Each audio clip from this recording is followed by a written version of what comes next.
আকাশের অবস্থাটা তো ভালো ঠেকছে না হালদার। আজ 12 দিন হতে চললো, কেমন কালো হয়ে রয়েছে। মেঘ নড়ছে না, বাতাস বইছে না। বলি হলোটা কি বলো তো? আরে হবে আবার কি খুড়ো, ঘোর কলি, জগৎ জাহান্নামে গেছে। চারপাশে কি চলছে দেখছো না? আকাশের আর কি দোষ? ওসব কলিটলি কিছু না, এ হলো পরিবেশ দূষণের ফল। সবাই মিলে যে হারে দূষণ ছড়াচ্ছে তাতেই এসব ঘটছে। পৃথিবী ধ্বংস হতে আর বেশি দিন বাকি নেই। আমার কিন্তু মনে হচ্ছে এ নিশ্চয়ই ওই কুতুবপুরের কোনো কারসাজি। নিশ্চয়ই ওই বেটাদের হাত আছে এর পেছনে। আমি কালকে ওদিকে গেছিলাম একবার পটো মিস্ত্রির খোঁজে। গিয়ে দেখি কিনা সেখানে মেঘের ছিটে ফোঁটা নেই, একেবারে ঝকঝকে তকতকে আকাশ। তখনই আমার সন্দেহ হয় এ নিশ্চয়ই ওদের কোনো শয়তানি। বেটারা মহা শয়তান। হ্যাঁ হ্যাঁ। সে যাই হোক, এখন আমাদের তো একটা কিছু উপায় খুঁজে বার করতে হবে নাকি? এমন করে চুপ করে আকাশের দিকে তাকিয়ে বসে থাকলে তো আর চলবে না। বেশ, তবে একটা মিটিং ডাকলি হয়। সবাই আসুক, বলুক কার কি মনে হচ্ছে, কি করা যায়। সবাই মিলে ভাবলে যদি একটা কিছু সুরাহা হয়। মিটিং ডাকলি কি আর সব সমস্যার সমাধান হয় না? কখনো হয়েছে? এর জন্য অনেক কাঠখড় পোড়াতে হবে মনে হচ্ছে। সে কাঠখড় পোড়াতে হয় হোক, কিন্তু এর একটা বিহিত হওয়া চাই। জানা দরকার এর পেছনে কার বা কাদের হাত রয়েছে। এমন হেনস্থা তো আর বসে বসে সহ্য করা যায় না। বেশ বেশ, তবে একটা মিটিংই ডাকো না হয়। আসুক 5 জন, কে কি বলছে শোনা যাক। সমস্যাটা যখন সারা গাঁয়েরই, তখন বলুক সকলে মিলে কি উপায় করা যায়। আমি বলি কি মিটিং ডাকা হোক, কিন্তু খবরটা যেন 5 কান না হয় সেটাও খেয়াল রাখতে হবে। আমরা কি ভাবছি কি করছি এসব যেন ওই বেটারা কেউ জানতে না পারে। হ্যাঁ, ভাই সব, কথাটা হলো আজ 15 দিন হয়ে গেল আমাদের গায়ের আকাশ মেঘে কালো হয়ে রয়েছে। কোনো হাওয়া বইছে না, মেঘেরও কোনো নড়াচড়া নেই। এর ফলে গরমও বাড়ছে, ফসলের ক্ষতি হচ্ছে, বাচ্চা বুড়ো সব অসুস্থ হয়ে পড়ছে, কাজকর্ম লাটে উঠছে। এখন এমনভাবে চলতে থাকলে গায়ের যা বিষয় সম্পত্তির ক্ষতি হবার তো হবেই, বরং পটাপট করে লোক মরাও কিছু বিচিত্র নয়।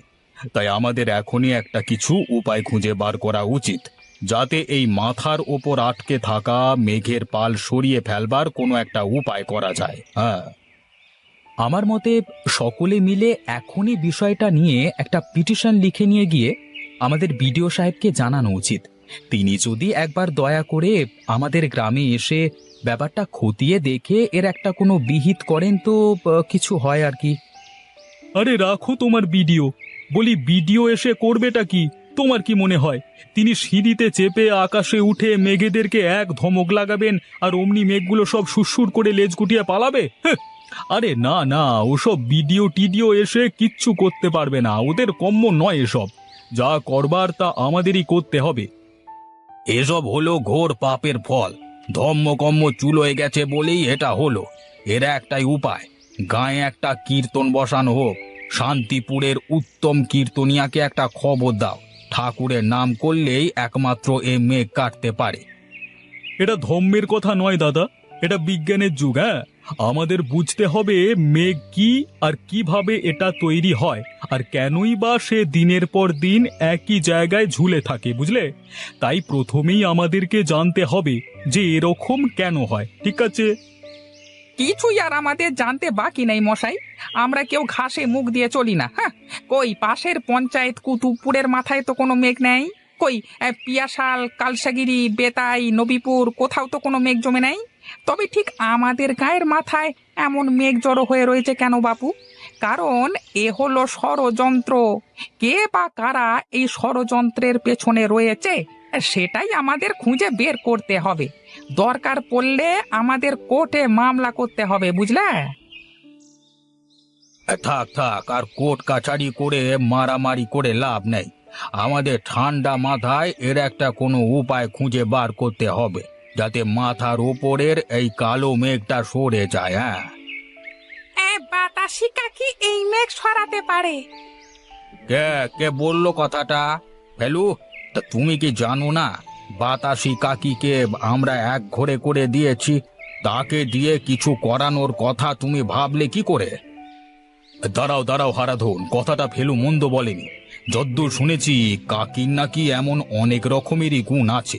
আমি নিজেও একবার দেখেছি ছোটবেলায়, আমাদের গায়ে একবার খরা হয়েছিল, তখন এই বাতাসি কাকি কিন্তু কি সব মন্তর টন্তর পরে বৃষ্টি নামিয়েছিল। হ্যাঁ, তা বাতাসি কাকি যে অপদেবতা তাড়াতে পারে, বৃষ্টি নামাতে পারে, ঝড় থামাতে পারে, এ আমরা নিজেরাই দেখেছি। সকলেই এ কথা জানে। এ ব্যাপারে কাকির 5 গায়ে নাম আছে। এখনো লোকে বিপদে পড়লে কাকিকে ডেকে নিয়ে যায়। সে না হয় বুঝলাম, কিন্তু আমরা এই পঞ্চায়েত থেকেই তো সন্দেহজনক কাজকর্মের জন্য আর ওই ফটিকের ছেলেটাকে নিজের নাতি মনে করে ঘরে আটকে রাখবার জন্য কাকিকে এক ঘরে করেছিলাম। সে আর মুশকিল কি? এখন আমরাই ফের সেসব ভুলে গিয়ে কাকিকে গায়ে ডেকে আনতে পারি। বিশেষ করে গায়ের যখন এত বড় বিপদ, তখন তাকে আমাদের ডেকে আনা উচিত বলেই তো মনে হয়। যতই হোক, কাকি তো এ গায়েরই লোক। তাছাড়া সত্যি বলতে কি, কাকি যে খারাপ কিছু কখনো করেছে তাও তো কিছু প্রমাণ হয়নি, তাই না? কিন্তু কাকি যা বদমেজাজি, কে যাবে তাকে ডাকতে? আর ডাকলি কি কাকি আসবে? বেশ, বিষয়টা যখন গ্রামের ওপর ঝুলে থাকা বিপদ কাটানোর ব্যাপার, তখন আমি না হয় যাব কাকির কাছে, দেখব বুঝিয়ে শুনিয়ে কাকিকে রাজি করানো যায় কিনা। কাকিমা, ও কাকিমা, এই দেখো তোমার সঙ্গে দেখা করতে কে এসেছে। কে রে? জটাই নাকি?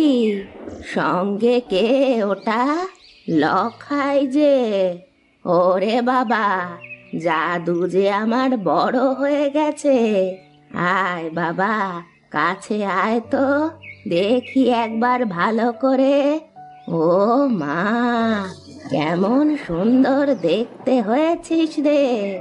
তা হ্যাঁ রে, এতদিন পর বুড়ি কাকিমাটাকে মনে পড়লো। কাকিমা, তুমি এবার গায়ে ফিরে চলো গো। একা একা এত দূরে আর তোমাকে থাকতে হবে না।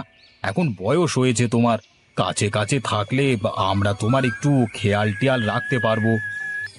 সে কি রে, তোরাই তো আমায় গাঁ থেকে সভা করে বের করে দিলি। সে একটা ভুল চুক যা হবার হয়ে গেছে, এখন তুমি ফিরে চলো। যতই হোক, তুমি হলে আমাদের গাঁয়ের গুরুজন। তোমার এইভাবে একা একা গাঁয়ের বাইরে পড়ে থাকা কি ভালো দেখায়? না না, তুমি চলো চলো, এখন থেকে তুমি গাঁয়ে আমাদের সাথেই থাকবে। হুম, ব্যাপারটা কি একটু খুলে বল দিকি আমায়। মনে হচ্ছে তোরা কোনো বিপদে পড়েছিস, নইলে আর এ বুড়িকে তোদের কি প্রয়োজন? সত্যি কথাটা যদি বলিস তো ভেবে দেখতে পারি গায়ে আমি আবার ফেরত যাব কি যাব না। ঠিকই ধরেছো কাকিমা, গায়ের খুব বিপদ বুঝলে। আজকে 20 দিন হতে চললো, গায়ের উপর তাল তাল কালো মেঘ জমে রয়েছে, কিচ্ছুতেই নড়ছে না। ফসলের ক্ষতি হচ্ছে, ঘরে ঘরে অসুখ বিসুখ। এখন তুমি যদি এই বিপদ থেকে আমাদেরকে উদ্ধার না করো, তো কে করবে বলো দেখি? তাই তো বলি, হঠাৎ বুড়ি কাকির প্রতি তোদের এত দরদ হলো কোত্থেকে? গায়ের মাথায় মেঘ যে একটা জমে রয়েছে, সে আমি কদিন ধরেই দেখছি। আর সেটা যে ভালো কথা নয়, এটাও ঠিক বটে। আচ্ছা বেশ, আমি গাঁয়ে যাব, তবে একটা শর্ত আছে। মেঘ আমি তাড়িয়ে দেব, কিন্তু যতক্ষণ না আমার কাজ শেষ হচ্ছে ততক্ষণ পর্যন্ত গাঁয়ের সবাইকে আমার কথা মেনে চলতে হবে। আর মেঘ সরে গেলে আগে যেমন আমি গাঁয়ের ছোট ছোট ছেলে মেয়েদের সাথে মেলামেশা করতুম, সেই রকম মেলামেশা করতে দিতে হবে। ওই ছোট ছোট ছেলে মেয়েরা হলো আমার প্রাণ, বুঝলি? ওদের ছেড়ে আমি এক দণ্ড থাকতে পারি নে। আচ্ছা কাকিমা, তাই হবে। এখন বলো গো, এই মেঘ তাড়ানোর জন্য আমাদের কি করতে হবে? তোদের কিছুই করতে হবে না, যা করার আমি তা করব। ওদের শুধু কটা জিনিস জোগাড় করে দিতে হবে, সেইটুকুরই ব্যবস্থা করে দিতে হবে। আর কয়েকজনকে শুধু একটু গায়ে গতরে খাটতে হবে। বেশ বেশ, তাই হবে তাই হবে। ঠিক আছে, আমি তবে কাল সকাল সকাল গাঁয়ে যাব।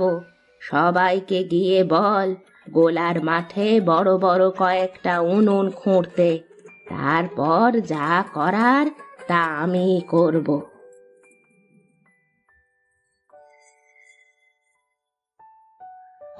কমল, আলুগুলো 6 টুকরো করে কাট বাবা। আর দেখিস ঝোলের আলু যেমন হয় তেমন লম্বা লম্বা করে কাটবি। অসুখেন, কুমড়ো শাকের ডাঁটা আর কচি কচি পাতাগুলো নিবি। পাকা পাতাগুলো নিবি নে। পাতাগুলো ভালো করে ছিঁড়ে টুকরো করে নে। ডাঁটাগুলো এই আঙুলের সমান লম্বা করে কাট আর খোসা ছাড়িয়ে নে। অগোপাল, ওলগুলো এবার 4 ছড়া তেঁতুল দিয়ে সেদ্ধ করে নাও। সেদ্ধ হয়ে গেলে জল ঝরিয়ে দিয়ে বাটা সর্ষে মাখিয়ে নিও ভালো করে। তারপর তেল চড়িয়ে আমায় বলো, আমি বাকিটা বলে দিচ্ছি। এসব কি হচ্ছে বলো তো? ভূতের বাপের শ্রাদ্ধ হচ্ছে। তাই তো মনে হচ্ছে। এত এত রান্না কার জন্য, কিসের জন্য, কিছুই তো বুঝছি না। হে, যাই বলো ভাই, শুনেছি কাকির রান্নার হাত কিন্তু দারুণ। কত রকমের নিরামিষ রান্না যে কাকি জানে তা দেখেই টের পাওয়া যাচ্ছে। আর কি সুন্দর গন্ধ ছড়াচ্ছে। এই গন্ধতে পেটে ছুঁচো দৌড়াতে লেগেছে গো। কি জানি বাপু, এত রান্না যে কার ভোগে লাগবে কে জানে। বাবারে বাবা। হ্যাঁ কমল, হয়েছে। এইবার একটু চিনি দিয়ে নামিয়ে নে। তারপর সেগুলো ঢাকা দিয়ে দেওয়া হয়। এবার বেশ কিছু আসন পেতে কাকিমা নিজে একখানা আসনে বসে কিছুক্ষণ চুপ করে থেকে তারপর বিড়বিড় করে জপ করা শুরু করে। কাকিমা জপ শুরু করতেই গুড়গুড় করে আকাশে মেঘ ডেকে ওঠে। অল্প অল্প করে ঝোড়ো হাওয়া বইতে শুরু করে। 1 ফোঁটা 2 ফোঁটা করে বৃষ্টির জল পড়তে শুরু করে। লোকজন এদিক ওদিক তাকায়। মেঘ আরো ঘন হয়ে আসে ও পাক খেতে থাকে। বিদ্যুৎ চমকায়। বৃষ্টি পড়তে শুরু করে গুড়ি গুড়ি। খুব জোরে হাওয়া বইতে শুরু করে। কাকিমা আসনে বসে চোখ বন্ধ করে জপ করতে থাকে। এরপর এমন হাওয়া বইতে থাকে যে ধুলোয় সব অন্ধকার হয়ে যায়। লোকজন কেউ কিছু দেখতে পায় না। কি হচ্ছে বলো তো পুরো? কাকিমা দেখছি আমাদের আরো বড় বিপদে ফেললো। তাই তো দেখছি হালদার, কাকিকে না ডাকলি মনে হয় ভালো ছিল। কি এবার খুশি তো? যা, এবারের মতো বিপদ কেটে গেছে। কাকিমা, কি করে যে তুমি এসব করলে আমার ভাবতেই আশ্চর্য লাগছে। কি করে আবার? তোদের চোখের সামনেই তো করলুম। রান্না করে ভোগ দিলাম আকাশের দেবতাদের। তোদের কাকিমার হাতের রান্না খেতে কে না ভালোবাসে?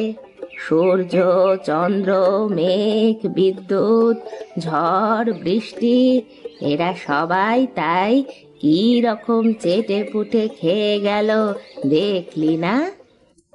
ঝড় বৃষ্টি তো হলো দেখলাম, কিন্তু কেউ যে খেয়ে গেল তা তো দেখলাম না। দেখতে পেলি না? বেশ, এবার একবার থালার ওপরে ঢাকাগুলো সরিয়ে দেখ, তবেই বুঝবি। কাকিমা, এখন যে খাবারগুলো রাখা আছে সেগুলোর কি হবে? হ্যাঁ হ্যাঁ, ওগুলো এবার থালায় বেড়ে ফেল। ওগুলো খাবার জন্য ওরা এলো বলে। কারা কাকিমা? কারা আসবে ওগুলো খেতে?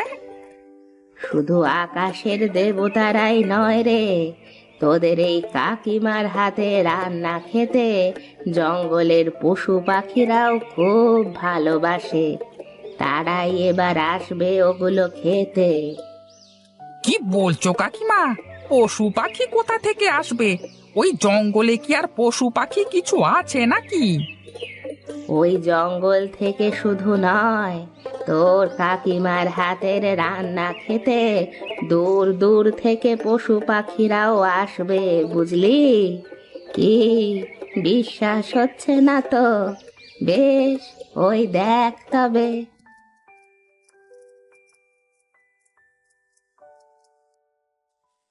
কি এবার বিশ্বাস হলো তো?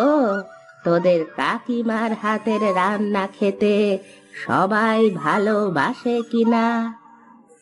কাকিমা, সবাই তো খেলো, কই আমরা কিছু প্রসাদ পাবো না? এমন সুন্দর রান্না আমরা কি খেয়ে দেখবো না? তাও কি হয়?